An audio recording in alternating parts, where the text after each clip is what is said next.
Okay, in this video, I'll be covering probate bonds, what they are, what they aren't, when they're required, and when they aren't required.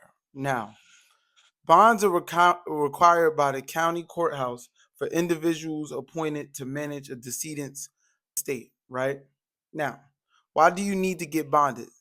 Bondage are used as a tool of good faith, if you will, to have you have basically have skin in the game, right? That that all the debts that will be paid, right? And that you will manage all of the assets in a manner that is best for the beneficiaries in said estate, right? So it's similar to bonds in any other case, like you bond out of prison, you bond here, like you put down some type of money to say, hey, listen, I'm going to do what I am appointed to do or say what I'm going to do, right? So there's different common bond types. Now, an executor bond is basically a bond when there was a will in the estate and they appoint you as the executor, right? The person passed testate, right? An administrative bond is when there was no will and then you petition to become the administrator of the estate. A trustee bond is when there was a trust and you were appointed as the trustee.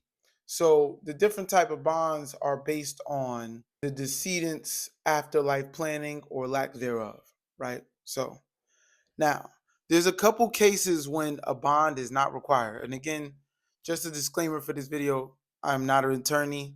I am a licensed real estate practitioner in New Jersey, but I'm also not a tax professional or anything of that nature.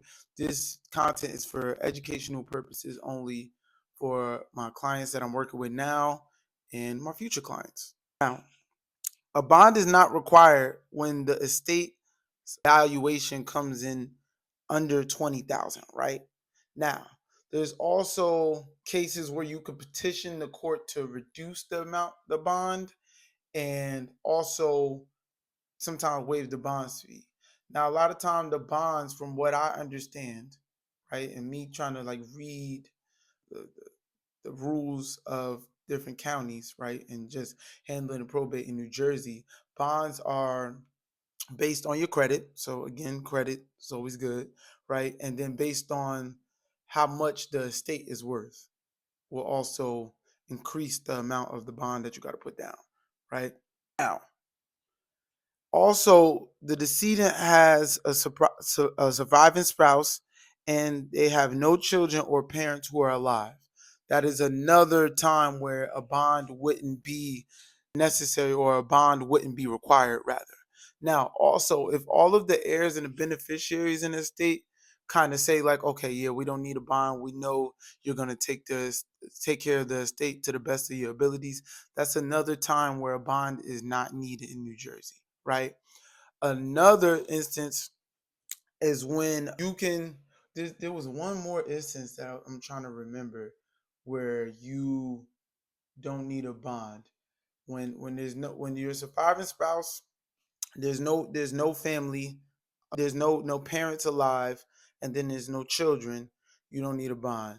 They can wait. Oh, also when there's a will that was set in place that waives the bond. So again, the person, the decedent, the person who passed, they put in their will saying like, okay, listen, this person I'm appointing that's in charge of this will and this estate, they don't need a bond, is waived. I know they're gonna do the best by me and by my assets and the beneficiaries associated with those assets in the estate. So again, this is just a quick video on bonds, what they are, what they aren't, when they're required, when they aren't required. I hope you guys got some type of value this video. This is a highly requested video because I work with, that's one of the first things that you do when you're appointed the head of an estate or you petition to be the head of a state. You have a loved one that passed away and it's time to take care of the business and wrap up the affairs of the person who passed. Thank you guys for watching. Go ahead, like, comment, subscribe. You know what to do. I appreciate you guys watching this video and hopefully I am providing some type of value. Thanks again for watching.